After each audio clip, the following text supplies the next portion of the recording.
Hello, we're getting closer and closer to the holidays. And so I thought that for today, I would just do a quick little episode on some of the tips that I've shared in the past. But as we feel like we don't want to do any work because we want to get into the holiday season, or maybe we have things that we need to do in order to prepare for having company and having people over for the holidays, we need to get into this mode of, okay, let's just get through this final push. And so I want to share with you some tips on how to stop procrastinating on the stuff that you need to do. And again, this stuff is not rocket science, procrastination. You have to really understand why you do it and where it comes from, and then start to create systems in your life that override those barriers or resistance that comes up when you don't want to do the things that you need to do. Now, I'm going to start off with an example for me. I am a person that if I know that I have something that is in depth and detail that I need to do, I will procrastinate and put it off. And people tell you this time and time again, but if you really want to, if you're like me and you have an issue with just getting in there and getting started, and once you get started, you are able to continue to power through, then you know what you need to do. You need to just start off with the hardest thing. When I'm working on like for an organization or on a big project, I don't like to overschedule myself because when you get to this level of leadership, there's a bunch of meetings and conversations you need to have, sometimes too many, so you don't even have time to do the work. But for those instances, I like to only do one thing per day. Anything that I'm having to do in a reoccurring type of scenario, I put it in my calendar and I make time for it so that I don't have to, I make it like an appointment so I don't have to remember it. So, for instance, if there is monthly reports that I need to do, quarterly reports that I need to do, it's a standing appointment in my calendar that just auto populates so that I can just live by whatever is on my calendar. But then what I tend to do is instead of trying to cram a whole bunch of stuff in one day, which usually happens for those of you that procrastinate, then you got to get everything done plus all the meetings and everything. You need to learn how to build in these areas of focused time so that you don't have to do so that you can tap into the flow state and you don't have to bounce from um, project to project, because what that ends up doing is actually making you less productive, making you expend a lot of energy, and making it harder for you to get the things done that you need to get done. So, I want to talk a little bit about procrastination because successful and unsuccessful people procrastinate, and it involves you putting things off to the last minute or past an agreed upon deadline, real or imagined. In this culture, I know I used to think that because I work well under pressure, that I did well procrastinating. However, when you procrastinate, you need to think about this. You don't turn in your best work, because if you're saving something to turn it into the umpteenth hour and you turn it in right before it's due, that means that you haven't had the chance where you give your space this time to walk away from the project, get a little bit of space, get a little bit more inspiration that will come through, and then come back through to the project and tweak it and make it better. So, if you want to be more impactful, if you're thinking about being someone that sets themselves apart in their practice and their leadership, and you really want to go to the next level, set yourself apart otherwise, then you have to have this maturity to know that even though you can perform well with procrastinating, it's because you really haven't allowed yourself any other choice. And if you did allow yourself a different choice, which would be performing more optimally, performing at your best, performing more impactful, what you're going to find is that that happens when you take your project and you give yourself focused time on the daily or however long it takes you, right? To complete the work and walk away from the work for a little bit to gain that space. You're going to turn in work that is so much better and it's going to protect your sanity so much more.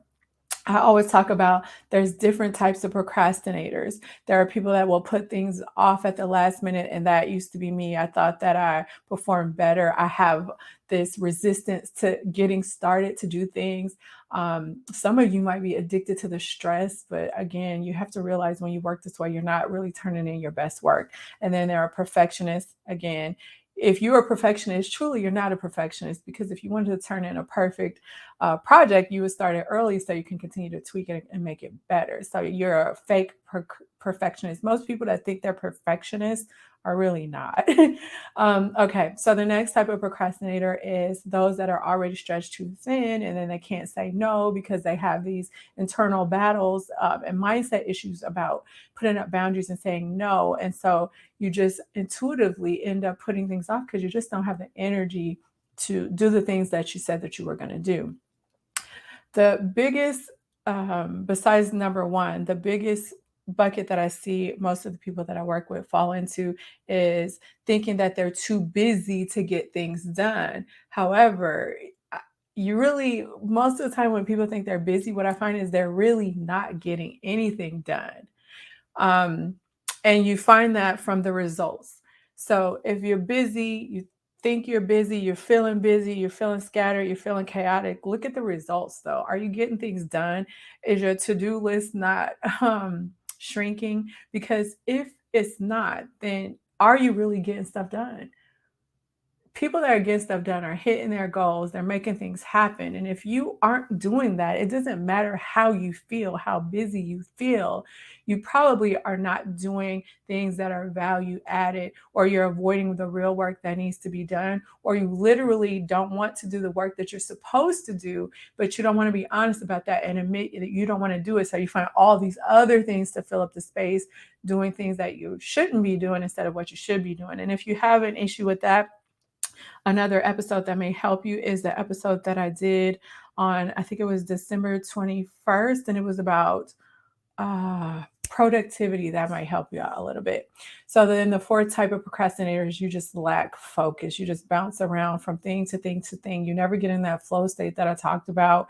And so you end up being someone that is more apt to burn out. So to overcome it, the first thing that I told you is how I live my life. Instead of letting my feelings and my emotions dictate what I get done during the day, I let my schedule dictate what I get done during the day, and I honor that schedule.